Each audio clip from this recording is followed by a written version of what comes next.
আজকে আমাদের ওয়ার্কশপে আসছে একটা ভক্সি গাড়ি। গাড়ি গ্যাস নেই, হয়তো কোথাও লিক আছে।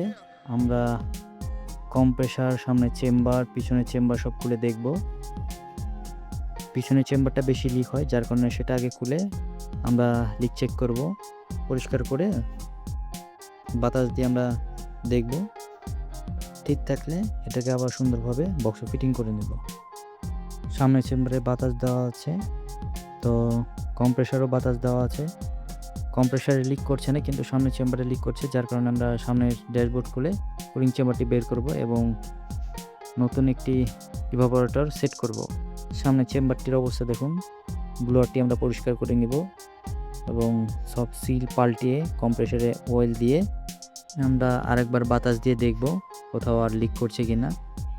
তারপরে আমরা গ্যাস রিফিল করে দিব। ড্যাশবোর্ড সুন্দরভাবে ফিটিং করা হয়ে গেছে। এখন আমরা বাতাস দিয়ে লিক চেক করব।